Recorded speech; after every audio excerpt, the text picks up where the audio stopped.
get started. Thanks, everyone. This is the session on decarbonization and conflict, which to me is really the core theme of the whole conference and a major issue that we all need to be thinking about during this time of transition in the world. We have with us two wonderful panelists and a discussant. We'll be starting with Erik Post, who is to my right. He's senior advisor at the European Partnership for Responsible Minerals, and he's pursuing a PhD at the Department of Geography at the University of British Columbia. His research explores geopolitics, violence, and colonialism in Latin America and the decolonial futures proposed by indigenous struggles for racial, environmental, and climate justice. To my left, we have Professor Martijn Vlaskamp. He's assistant professor of international security at the Barcelona Institute of International Studies. His research interests include natural resource politics, political violence, and EU foreign policy. In his work, he often combines these different areas of research. And the current project that he'll be presenting today, called Oil Down, he's studying how a decrease in demand for fossil fuels can influence the political stability in countries rich in these resources. And finally, we'll have Alec Crawford from IISD joining us as a discussant later on. So, Erik, do you want to kick us off? Thank you, Sandra, for that wonderful introduction, and thank you all for being here. It's a great pleasure to be at the Environmental Peacebuilding Association, an association I hold near and dear to my heart as one of the founding members, and it's been really great to see all the panels and the plenaries that were already organized, and I hope that my presentation will connect quite well with the themes we've already discussed. So I'll be talking about pluriversal power, the possibilities and limits of decolonial energy transitions to contribute to climate justice and peace. Now that's a big title with chunky words, but I will be focusing on the Sierra Norte de Puebla region in Mexico, where I just did a year and a couple of months of fieldwork, ethnographic fieldwork for my PhD thesis, my dissertation. And I'll be exploring some of the tensions and politics of energy transitions in that region and what they could mean for decolonial climate justice. Before I became a senior advisor to the European Partnership for Responsible Minerals, I also worked at the European Commission, the Dutch Ministry of Foreign Affairs, and the SHIFT, which is the Belgian Network for Sustainable Development. That is all just to say that I do not speak on behalf of any of these institutions, nor the European Partnership for Responsible Minerals, but just as a lowly PhD candidate, but that I do appreciate some of the more policy and nitty-gritty governance issues related to those besides critical academic research. So without further ado, let's delve into that. So I probably need to, there we go. So on the 5th of December in 2012, in the mountainous rainforest village of Olindla, a Totonaco community, a giant bulldozer entered the village around 11 in the morning. And taken aback by the sudden appearance of this bulldozer, one of the abuelas, or grandmothers in this village, took up a position in the middle of the road and demanded to know why this bulldozer had arrived. Now you can imagine if a bulldozer shows up to your house, how you might react, right? You might want to know why it's there. So I will tell you a little bit about what happened in Olindla, what happened in the region, and how I got there. So this is a picture of an admittedly much younger me in 2018 conducting fieldwork for my master's thesis, which is when I learned about these developments in the village of Olindla, a picture of which you can see on the right, to give you a bit of a geographical sense of where it is.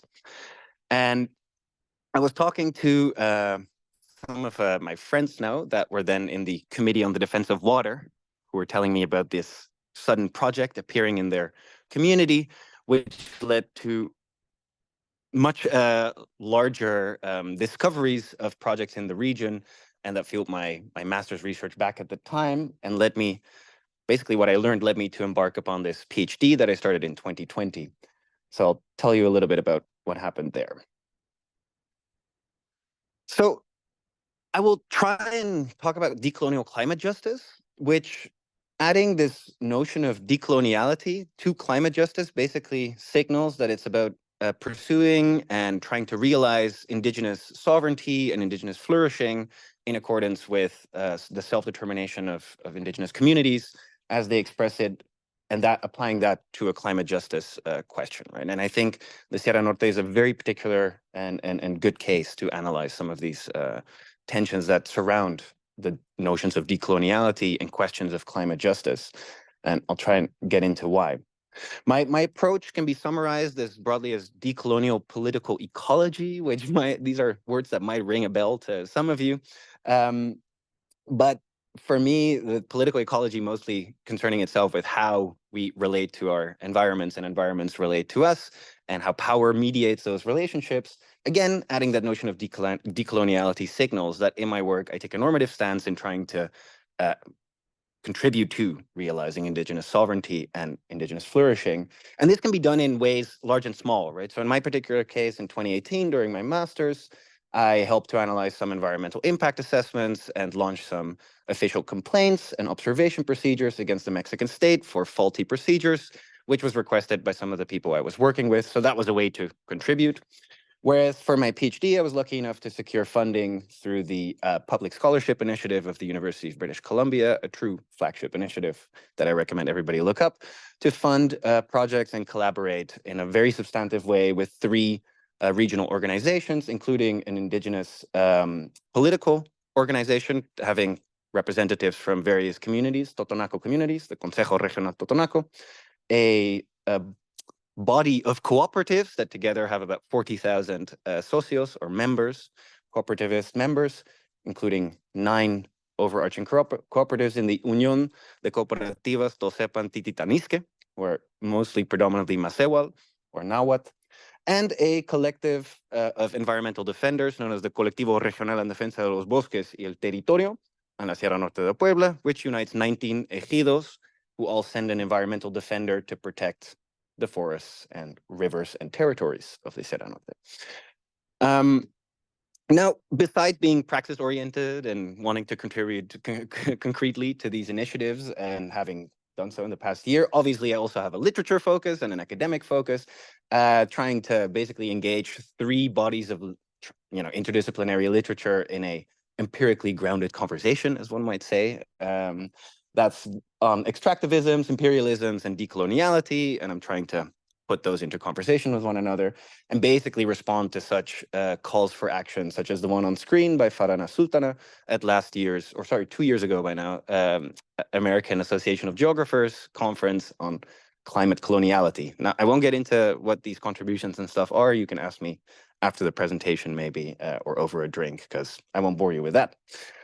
Because back to the bulldozer, right? Let's get back to business. After this abuela took up this position in the road and refused to depart without knowing why it was here, many villagers immediately came to her aid and set up a proper blockade in the middle of this sleepy town.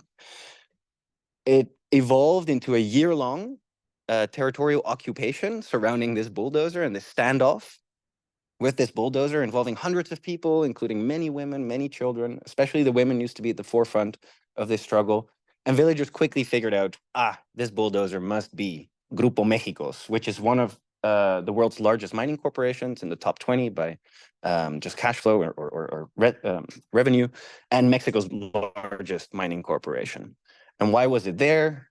The villagers quickly figured out it was there to start building a small hydroelectric project that was owned by Grupo México. They knew that because Grupo México had already sent some engineers earlier to talk with the municipality and give some presentations about how amazing hydropower was and a great form of sustainable development. But they hadn't really done any consultations or any substantive engagement with the community, but there were already rumors, right? So they had a sense when this bulldozer showed up, it must be for that.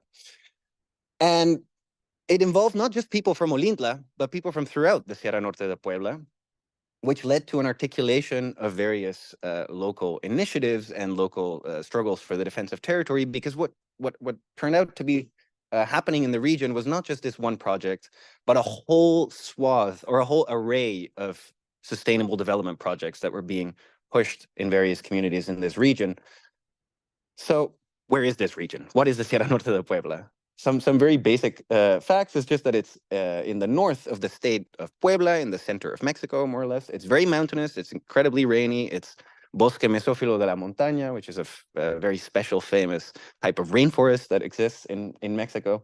There's about 600,000 people living there, 400,000 of whom self-identify as indigenous, predominantly Masahualme or Nahuatl, as well as Totonaco, but also smaller groups of Otomi and Tepewa, and many Mestizo people as well, obviously.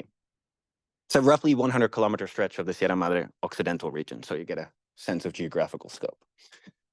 Now, these projects, in their totality, were mining projects, hydropower projects, fracking projects, which, when you all put that together, as one of my friends said, really threatened to end the territory, was the main concern that brought all these groups, disparate groups together to struggle in a joint fashion and articulate their struggles at a regional level. Because although they were known as, well, I'll just show you, first of all, what I'm actually talking about when I'm talking about these projects. Here you can see on the left, the mining concessions that were still operative in the region in 2023, more or less, early 2024, this year, which at one moment in time, starting in the 2000s up until now, covered nearly 10% of the entire region. Whereas on the right, you can see a map with about 12 hydropower projects that were planned for development, mostly of a quote-unquote small scale, but also some larger hydropower projects of 60 megawatts and larger, as well as 2 currently already existing hydropower projects in the region. So there's like an overlap. And these projects were both sold as sustainable development by their corporate developers, but also by government officials at the municipal, state, and national level. And they're not just articulated discursively, but the mines were there. The hydropower plants were there to power the mines, and the mines were there to furnish the metals and materials needed for the energy transition, as they would sell so themselves. Which you can see, for example, very clearly in this image, that these projects were there to mitigate climate change. Outlan, one of the mining companies present in the region with these concessions, in its annual report, has on its front page, its poster, new technologies, and it's driving tomorrow's resources. Right, these are the resources we need for the energy transition. And in that same annual report, it claims how its one operating hydropower project in the region is already contributing to emissions reductions and climate mitigation. Right, so it works both ways. These are not just one or the other, and should not be seen as separate projects, but really as an articulated struggle. Now, regardless of the sales pitch of sustainable development, the region's population rather knows these projects as proyectos de muerte, which translates to projects of death. Now, this refers to the many dimensions of actual violence implicated in these projects, but it also refers to just a grander vision of how they represent this idea of development and modernity predicated on environmental and social destruction, in contradistinction really to an indigenous, romanticized, obviously, vision of living in harmony with nature and in harmony with oneself and with one's community, which I think is very well demonstrated in this mural painted by my friend Genaro in Xochitlan de Vicente Suarez, the village I lived for about a year.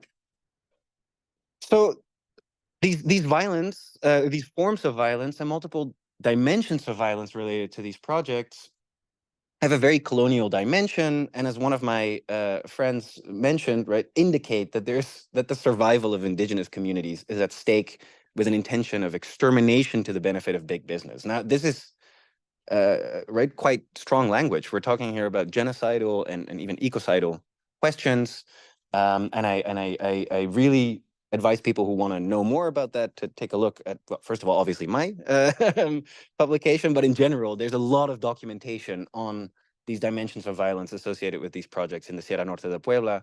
So for now, just take my word for it. But if you're interested, I'd be very happy to share much more information on that. So this led these communities, because I've been saying, articulating their struggles, working together, collaborating across communities, it led them to actually organize mega assemblies at the regional level, where thousands of people gathered. I think it's some of the biggest. We have over 5,000 people participate in the assemblies from different communities, different ethnic groups, to all collectively decide upon their future, right? Take self-determination in its most literal form and self-determinately decide upon how they wanted to see their territory being governed, what types of projects they wanted, and what type of visions they saw for their territory. And over the past decade, so the conjuncture I look at, to put it academically, we've seen how this assembly movement and this self-determination has really moved from defending against the initial threat of all these projects, at which they've been extremely successful, because almost all have been canceled or halted, to a much more capacious conception of the defense of territory. And this is really well conceptualized in planes and proyectos de vida, or life plans and projects of life, which is one of the convening regional organizations that combines all these indigenous organizations in a sort of regional collective, the Consejo Tiatlali, where they all meet to coordinate these regional struggles. As they've published and mentioned during one of the assemblies I was present at, we must fight for life and construct a political project and force that moves towards justice, as well as the respect and care for Mother Earth and life. Now that's what their big Plan de Vida is all about. And Proyectos de Vida are projects that fit within that grander scope of trying to move towards a vision of, or a political project, I should say, of justice and care for Mother Earth and life. Now, the three organizations I worked with and mentioned at the beginning are highly emblematic and illustrative for what this means. So we have the Colectivo Regional en Defensa de los Bosques en la Sierra Norte de Puebla, the 19 Ejidos. They all work on communitarian forest management, where they have collectively held lands, collectively managed forests that they try to maintain in as a healthy state as possible, with as long a view of being able to profit from these forests. Because we're not talking about pure do-gooderiness and they just do it for the love of taking care of all of us on planet Earth and storing this carbon. No, they benefit economically, emotionally, psychologically, in a communitarian fashion from living within and with these forests. So they do that through logging in a sustainable fashion, but also through all kinds of other forest products, and fundamentally feel very rooted in this identitarian notion of being forest peoples living in the mountains. So even though they're mestizos, generally speaking, and don't have this grand indigenous cosmovision behind them necessarily to romanticize with, it's still a very strong identitarian factor of taking care of these forests that really arraigado, like, ties them to the land, basically. And common property of land ownership is a major factor in this.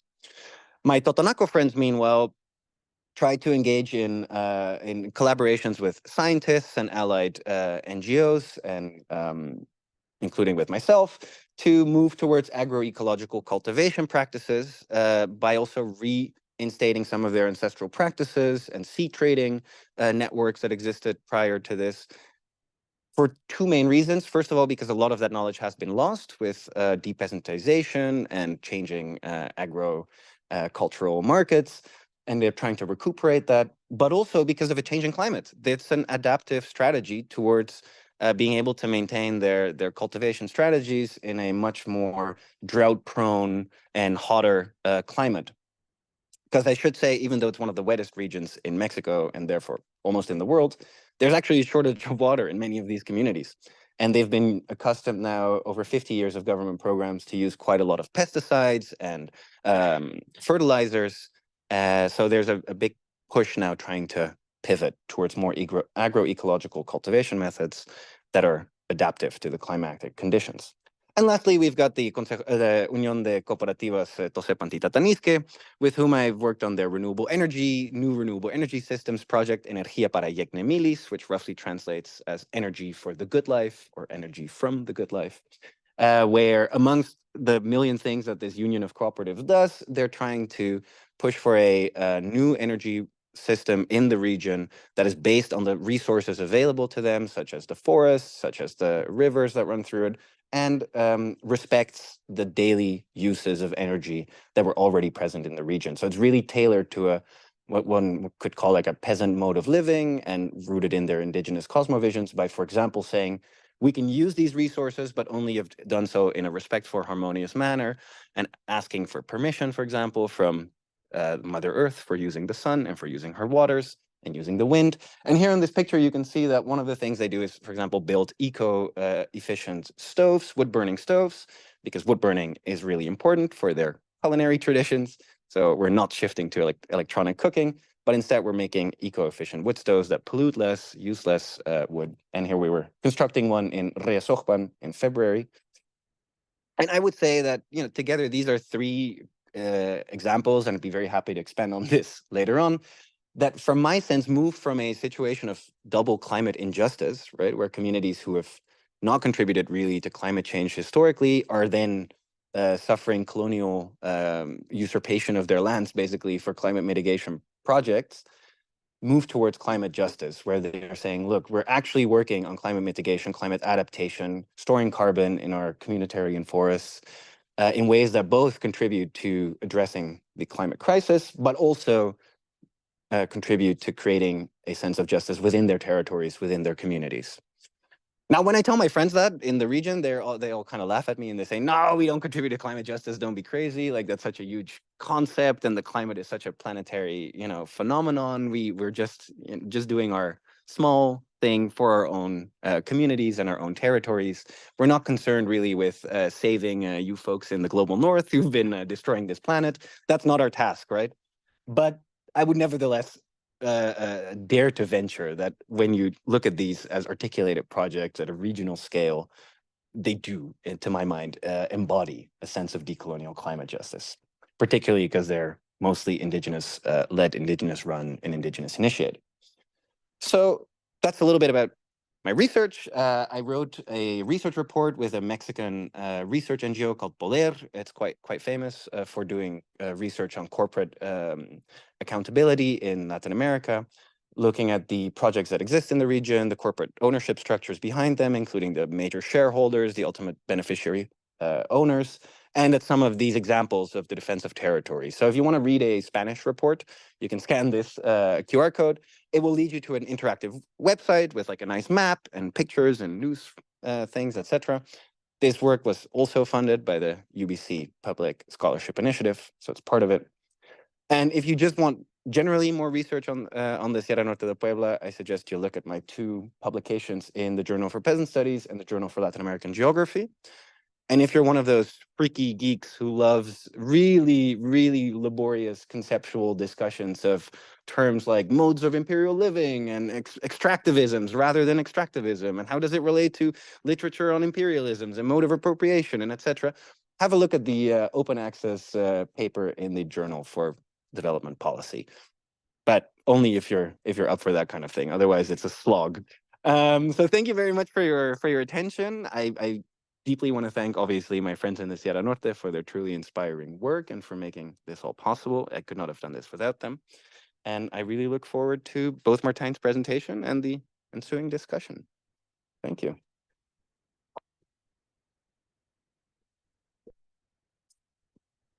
Thank you so much for that really fascinating presentation and grounding us at the community level and showing the impacts, but also a way forward to advance climate justice.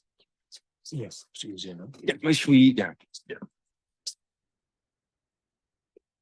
Now we're going to switch gears in some sense to the other end of the spectrum and the sort of other end of the energy transition with a presentation from Martijn on the impacts of declining oil prices on stability in petrostates.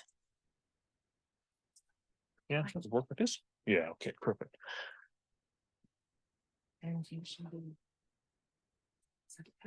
Okay, well, great. So yes, so it's exactly. Welcome everyone to my presentation, which is on a completely other extreme, looking on really in a country level at all. So what I wanted to do basically in this presentation, or more largely in this research project, Oil Down, is to look a little bit what's going on. How does the decreasing oil prices or decreasing demand for oil influence political stability in oil-rich countries? We all have seen these reports that they say, okay, at least in the midterm or the long term, due to the renewable energy transition, there should be a lower demand for oil. And so what I wanted to explore a little bit, okay, how does this then influence countries whose economy depends very heavily on oil? How does it influence their political stability? So this is a little bit the larger objective of this project. The thing is, this research question, on what conditions do decreasing oil price or does decreasing oil demand influence the political stability of oil-rich countries? So what I've done then is explain now, of course, I cannot look into the future. So If I could, I would not be sitting here. So what I wanted to do is to look at a moment in the past when there were decreasing oil prices and basically see, okay, what countries really suffered political instability as a result of this, which countries didn't. So I'll do now in the presentation first explain you a little bit the theoretical expectations I have, because I'm not the first one who's working on this. So there was some work based on. Then I talk quickly about the methodology, which was a qualitative comparative analysis. I'm not sure if all of you are really familiar with that, so I very quickly explain some of the base ideas of this. Explaining what conditions are used for the QCA, so to see under what different conditions decreasing oil demand could lead to political instability, well, conceptualize political stability, and then the most interesting part, discuss a little bit the results. So essentially, to summarize it very quickly, my basic assumption was that countries whose economy really depends on oil, their political stability is connected in two ways to this oil wealth. So one way, as we see many of these rentier states, basically the state gets a lot of oil in the economy, and the political leadership says, okay, we spread at least some part of revenue to make sure that everyone stays happy, using basically some carrots, welfare state, hiring everyone in the public sector, things like that. The other way is essentially, and this can happen on a very broad scale. So basically everyone is happy, or at least everyone on the autochthonous population, or more on a clientelistic system. So at least some top figures and then are incorporated in the system. The other way is then more the sticks way, and these two things can also work together, that basically this revenues are used to make sure that no troublemakers really confront the regime. And you pay a lot of money to the army, to police forces, secret forces, to make sure that the country remains stable. So the logic that I a little bit assumed at the beginning is that if oil revenues decrease, we get more instability, because at one end they have to make some cuts. They cannot pay everyone anymore, and as a result, we have more political instability. What I also assumed very often is a combination of these two things. On the one hand, how much how much revenues decrease. On the other hand, also what are the political structures? Okay. Well, that's basically a little bit the things I explained in a minute. Switch it. So what I did is essentially a qualitative comparative analysis. And for those of you who are not familiar with this, is basically a methodology that is a little bit between a simply comparative analysis of two cases, one or two or three cases, and really large regression analysis. So it's often used for, say, 6 to 50 cases. The difference with a classic regression analysis is not work with probabilities, but it wants to see if there are different combination of conditions that lead to an outcome. Okay, so the logic is not, okay, this leads to that, but it's basically two things or three things together may lead to a certain outcome or not. And it can also be different pathways that basically do the same outcome. So my assumption was therefore, okay, perhaps we have different combinations of conditions that may all lead to political instability or not. I used a crisp set, like this called. So basically I gave over these conditions. I used only 0 or 1 value, whether they complied with this or not. And then this analysis was done with R. So the period I was looking at was the 1980s. So as you can see very nicely on this graph, they had first this price boom, started in 73, then it really went up and up. It had the second price boom in 79 with the Iran crisis. And from that point on, as you can see, the oil prices were decreasing due to a number of combinations. That was an economic crisis in the 1980s, there was overproduction, et cetera, et cetera.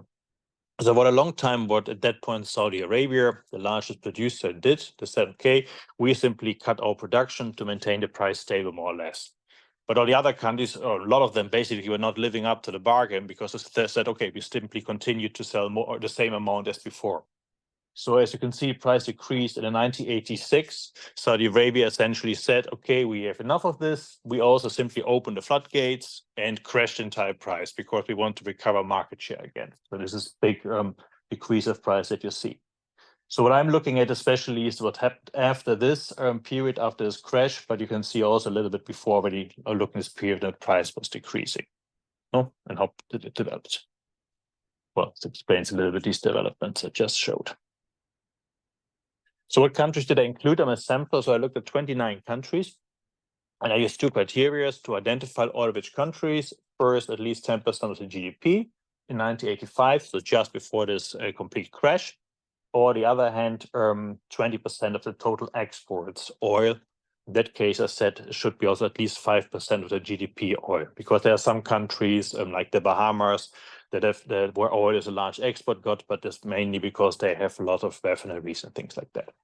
So you can see there were 29 countries included, which the oil played quite a different role in there. How important it was. So Oman was more than 40% of the GDP in 1985 was oil, and Norway was in China was actually only 5%. No? Okay. So then I included 5 different conditions. I thought these 5 things together, combinations of these things, explain why some countries, for some of these 29, experience instability and some not. So the first 2 are really connected to the economic side. So first I looked, okay, what countries really had a high economic dependency on oil? So at least more than 10% of the GDP were oil rents. That was most of them, but not all. Second, I wanted to look how many reserves did they have. So my assumption was, okay, price go down, but if a country has a lot of reserves, they simply go to the piggy bank and they can still hold on for some time. So I assume those countries that had quite substantial financial reserves, they could maintain stability, but those countries with little reserves, their stability would decrease. And then I looked at 3 different political things. So first, I wanted to look how high was the degree of clientelism. So to what extent the entire political system is based on clientelism or neo-patrimonial structures, things like this. So the system basically works because key figures are financially bought off. So I assume this would be one risk factor. The fourth one was if there was a lot of public goods in a country. Here my assumption was a little bit, okay, when there's a lot of public goods, they probably, if there's less money, if they cut there, and people usually don't like this, if there are austerity measures, and we get public unrest and protests against this. And finally, if the country is qualified as politically free, I also saw this as a risk factor. There's not per se something bad, but in politically free countries, people are simply more likely to protest than authoritarian systems. No? So 5 of my countries were free. When we talk about political stability, I mean, as I said, I'm always talking on a country level. I use this definition, and basically what I was looking at, whether after this oil price decrease, if the country experienced a civil war, started a civil war, a massive violent unrest, institutional instability, the entire institutional system collapsed, something quite radical, okay? So not something that the regime government just changed or something like this, or see people a little bit unhappy, but really quite something big. That was for me instability. I also always looked, okay, if I look at this country, is there really connection to the oil price? So then my team and I, we looked at all these 29 countries, make country reports of each of these countries to analyze this and to basically identify a little bit whether a country was unstable or not, and to what extent the oil price played a role in that. So in the end, we came up with this distinction. These are on the left in the green, these are the countries which are included, which means that they suffer political instability. You can see there's a quite diverse bunch. And to the right, there are countries which did not include. As I said, it's always a little bit a matter of comparison. So, for example, if you look at Iran or Iraq, we qualify them as stable, which, of course, they were in the middle of a war at that point.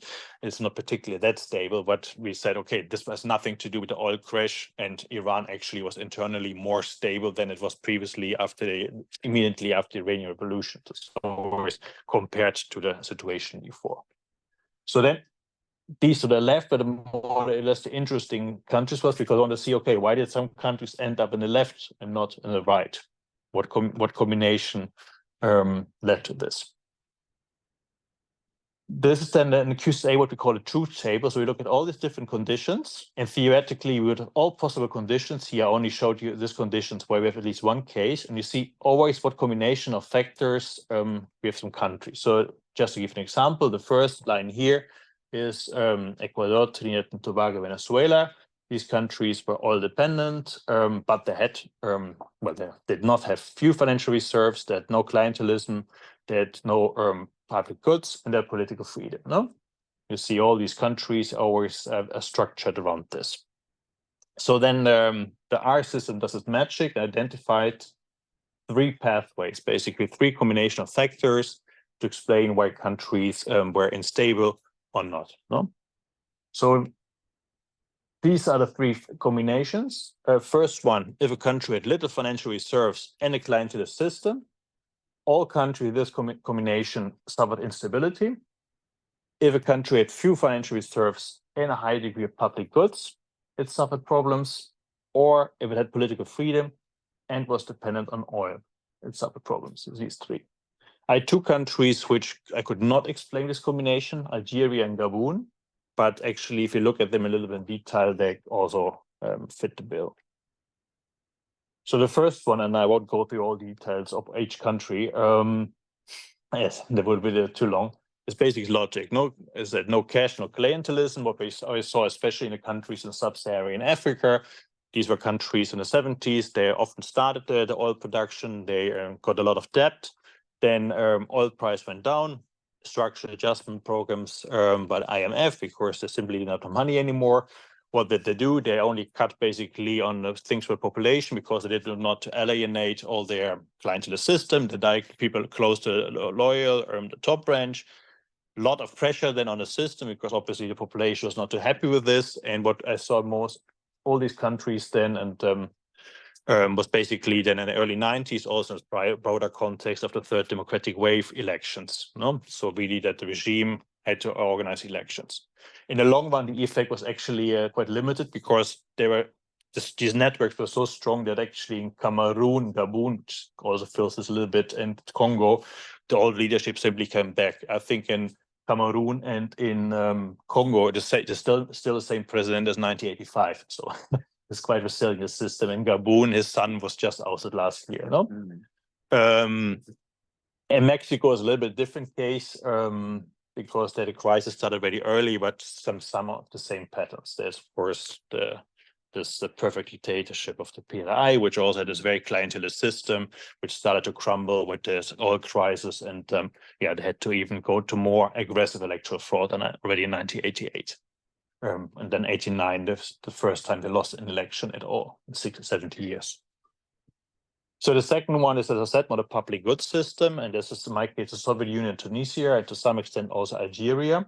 So here we see we have a state which has a comparatively advanced public goods system.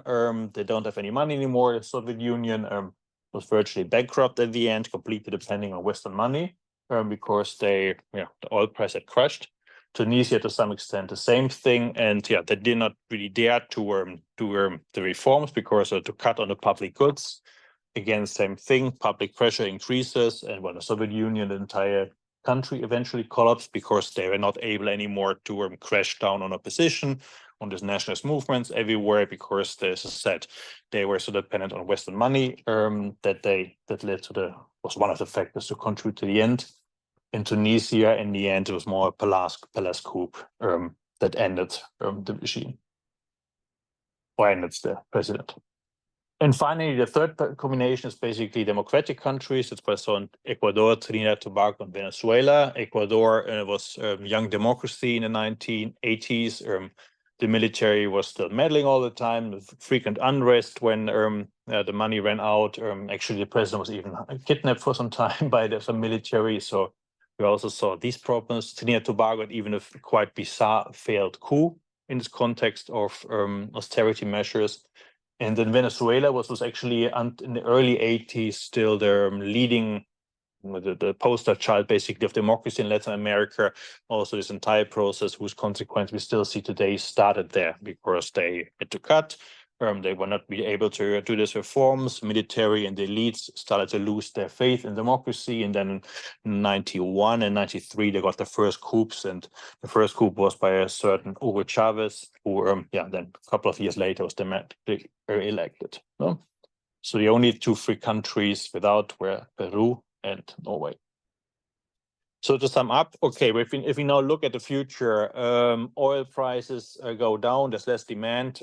What countries will be affected by this? Well, will not affect all countries at the same degree, at least from what if we look at the past.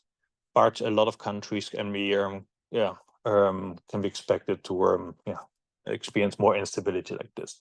It's always a combination on the one hand, to what extent a country depends on these oil revenues, to what extent it has already prepared itself in terms of reserves and already existing political scope conditions. No, so if countries want to prepare themselves for this, they should do now. On the one hand, of course, well, it's got obvious diversified economy, but also if they want to do political reforms, it's better to do it now, not to wait until really time is running out, because as we've seen some countries, then it was too late to do these reforms. Okay, thank you. Thank you, Martin. We'd like to ask Alec to join us up here to offer some observation and potentially ask some questions of the panelists and kick off the discussion. Yeah, I'm wondering if I can share my screen. You know, I have to have it on the computer. Website. It's a website. I Yeah. can absolutely look up the website. Okay.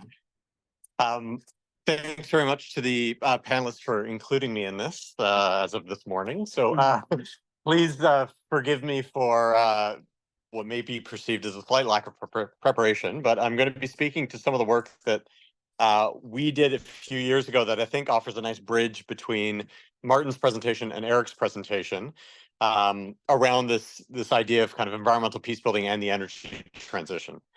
So a few years ago, we launched a research project that we called Green Conflict Minerals, which this was before people were talking about critical minerals, but essentially what it was looking at was the input minerals for solar panels, wind turbines, and electric vehicles. We came up with, I think there was a list of 32 that came out of some World Bank research. We saw this research, we thought it was super interesting. And the idea was then to map where economically viable reserves of those minerals were over a map of conflict, fragility, and corruption. So you can see on the screen here, essentially what that map looked like in about 2019. The darker red is the kind of more fragile the state. But then what you could do was you could essentially kind of click on a particular mineral and find out where exactly, according to the US Geological Survey, the economically viable deposits were of those particular minerals. Pretty kind of intuitive as a project goes. But what we wanted to do was try to identify potential hotspots for kind of the scenario that Martin was laying out, where rentier states or other bad actors would see skyrocketing demand or projected skyrocketing demand for mineral resources and think to themselves, well, this could be, just a windfall for either my personal coffers or the coffers of a repressive regime, and what that would mean for conflict dynamics. Within the report, we looked at a number of case studies around this where we thought, maybe waving the flag that something could happen here that wouldn't be great, would be useful. So I didn't want, the cobalt is the first thing that comes to mind when you think of these resources, cobalt in DRC from ASM mines. Obviously, that's kind of an obvious one, but what we wanted to do in the research was also shed light on the minerals and resources that you don't necessarily automatically associate with renewables. So, for example, in Guinea, I think at the time Guinea was responsible for over a quarter of global bauxite reserves and bauxite production. Bauxite obviously goes into aluminum. That was going to be a massive part of solar panels and wind turbines. And Guinea, responding to what they saw as skyrocketing demand, thought, well, we want to triple production of bauxite. At the same time that they were already having mine site level conflict with local communities around communities not getting the benefits of the mines that already existed within that country. Environmental protests were starting in China around rare earths. There were tensions that were emerging around lithium production in South America, around water and indigenous communities, because lithium production in some of those countries, Argentina and Colombia, or in Chile, required a lot of water. We found that in Zimbabwe, for example, they had hard rock lithium deposits. And I don't think anybody in this room would argue that Zimbabwe has a particularly good governance record when it comes to the exploitation of natural resources. So, we were looking at this within the broader discussions around environmental peace building and where this field came from. There's obviously a lot of literature around mining and conflict, and what the World Bank research on what the inputs were going to be and what the demand curves were going to be for these technologies really raised a lot of concerns for me. And I wanted to kind of shed some light on where some potential hotspots would be. So again, I think that in light of Martin's presentation and Erik's presentation, there's a lot of questions around, this is a transition that has to happen. We are in the midst of an existential crisis when it comes to climate change. We cannot rely on circularity alone to make this happen. It would be nice if we reduced our consumption as well. But fundamentally, a lot of new technology has to be produced, and the mining sector is naturally going to be the source of the inputs for that. I used to work quite a bit in the mining sector with kind of mining governments, go to a lot of mining conferences. The excitement within that sector is off the charts. So whether you're a government or you're a company, they see massive profits. They see themselves as the next Saudi Arabias when it comes to this transition. They see themselves as being central to it. Ensuring that we don't follow the same mistakes that you have both outlined in your presentations, ensuring that the extraction and trade and processing of these minerals is done in a responsible fashion is going to be a massive question for the next 10 to 20 years. And how do we ensure that, given that many of the frameworks around responsible mining are voluntary? They're kind of voluntary principles that companies sign up for, maybe governments sign up for them, but they're by and large responsible mining guidelines are voluntary, and they don't cover all of the minerals and metals that are implicated in this transition. So how do we do it in a responsible way? How do we do it in a way, and again, this I think touches on Erik's points, we're trying to respond to a crisis, again, an existential crisis, but we can't get into a situation where responding to that crisis creates a massive amount of GHG emissions, because the mining sector is responsible for a huge amount of GHG emissions. I think in Australia, it's about 10% of energy just goes into mining. So how do you do it without just kind of canceling out the net benefit by using massive amounts of energy to extract these resources? How do you do it by not exacerbating the biodiversity crisis, which we're actually not talking about at this conference, much to my chagrin, because that's also an existential crisis. If ecosystems start to collapse, aside from climate change, there's going to be massive problems. And you pointed to some of them in your presentation. And then the third crisis is conflict and peace building. So how do we do it in a way that doesn't exacerbate any of those challenges? It's a huge, huge question that I think this community can help to address, but I would love for you two to answer the question if you have it, because again, mining companies are excited about this. They're kind of charging full steam ahead on it. Governments are excited about it. Maybe they shouldn't be charging ahead as quickly as they are because, well, they have to because it's an urgent crisis, obviously. But they also have to keep in mind that the pace of technological change is happening faster than their ability to get mines online. So I think some governments are saying, like, we can't get a mine for that online. And by the time we do, that might not still be the mineral that people need because battery technology is changing so quickly. So that's one thing to keep in mind. The other thing, I'm dumping a lot of information on you here, but these are my kind of issues with it. The mining sector as well, in a lot of rural communities, is a force for development. It can be a bad force, but at the same time, it provides oftentimes where governments just aren't present because these are very remote areas. There are, local development agreements that mine companies have with local communities. There's a lot of labor that goes from Indigenous communities or local communities into the mining sector. In my country, in Canada, the Indigenous population, mining is the biggest source of the workforce. So that's their biggest sector. So a lot of jobs, a lot of kind of support businesses around mine sites. There's a lot of benefit that can go to the local community if mining is done in a positive way. A lot of people are anti-mining, but I'm sitting on a metal chair we're sitting in a building that requires mining. Mining is just a fact of human life, so it's not something that we can get away from. But at the same time, some of those benefits are also evaporating. So mining is automating at a very, very fast pace in many parts of the world, and the jobs that local communities rely on for some of the benefit from mining is evaporating with that automation. So within all of that information, maybe I can kind of pass it over to all of you as well as to the other panelists on how do we avoid making the same mistakes that we've made in the past, or is there even hope for doing that? I guess are we just doomed to repeat what happened with oil and gas and what's happened with mining in the past for again maybe the kind of crucial issue for the next 20 years, if not the century? All right. Sorry for my lack of preparation. No, you need just one stinging question to fill the rest of the of the panel time. So it is a great question, and I'd be happy to take a first jab at it. But as a good Gramscian, I will warn you: optimism of the will, but pessimism of the intellect.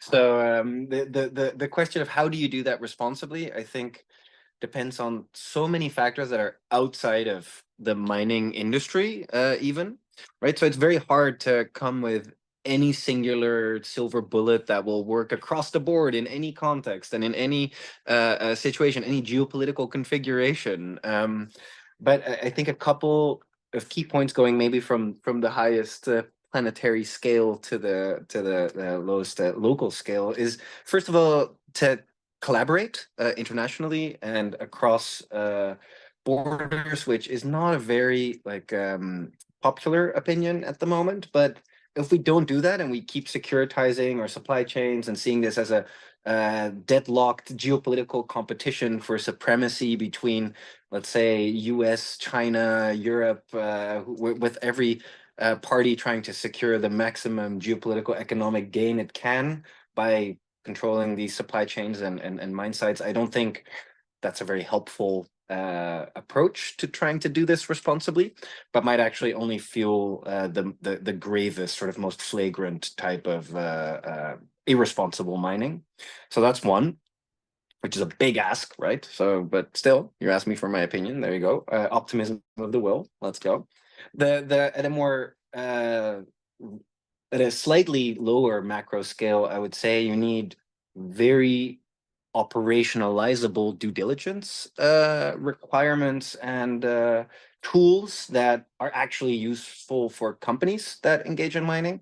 Now, I mean, again, I'm not speaking on behalf of the EPRM, but it's a lot of the due diligence requirements we have are both quite ambitious, but then also very difficult to put into practice and then get substituted through, let's say, paper tigers that are certification schemes where some consultant gets paid a lot of money to sign off on a piece of paper that guarantees X and Z mineral is mined responsibly, but in reality, it's somewhat questionable whether this is the case. So how do we turn that sort of bureaucracy into something that is actually useful? I think is a massive question that we need to deal with.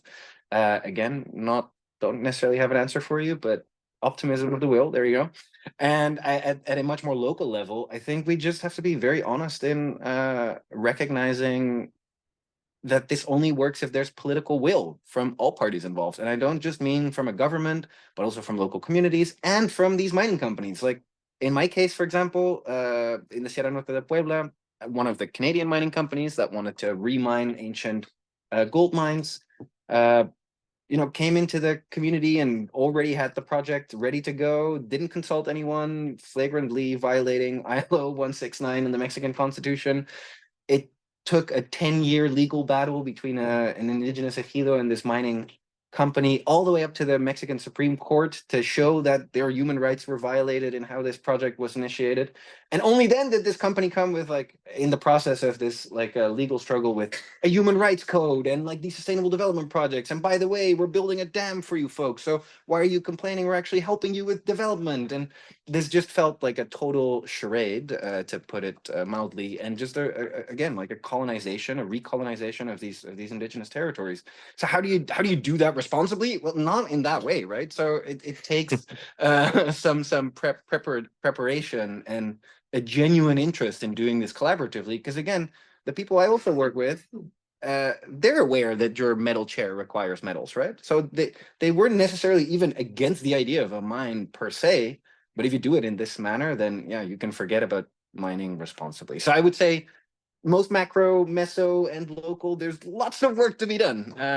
But we gotta do it, because otherwise it's not a pretty picture for the future. So I'll leave it at that, Martijn. If- Maybe if you I want to can- add, or If no, I can ask you to sorry. put up the phone to speak. Oh, sorry. The Yes. translators can also hear. Thank you. Okay, thank you. Thank you, Sandra. No, my picture is also not much less beautiful, not much more beautiful from my perspective. No, two things.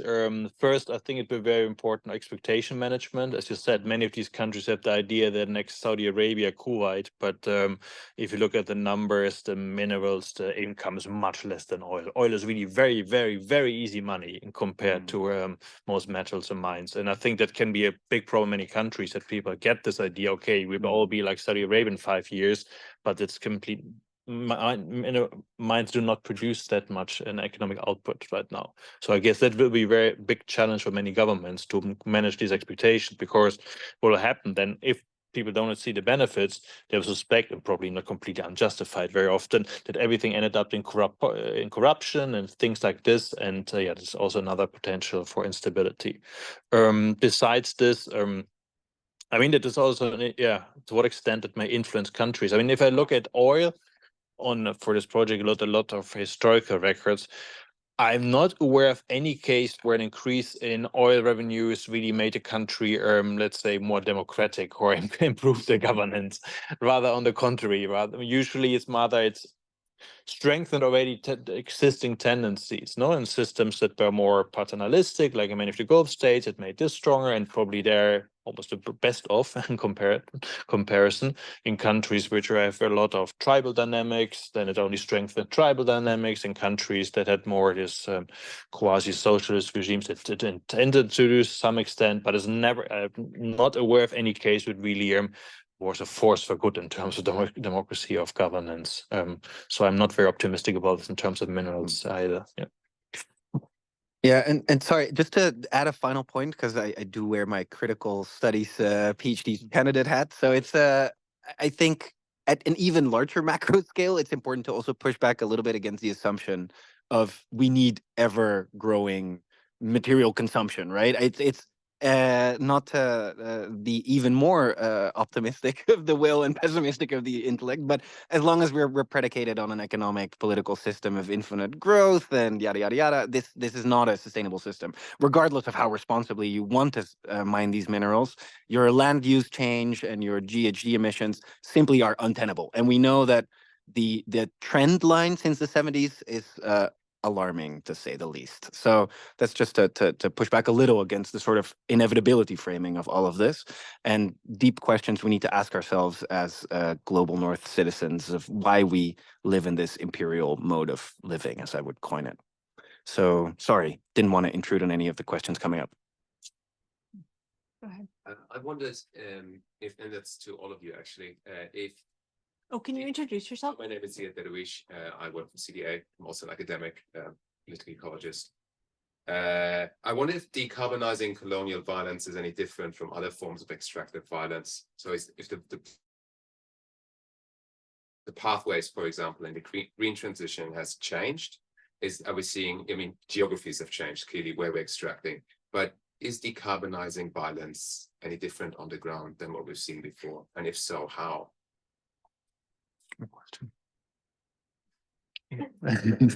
We do one question at a time. Okay, good. Yeah.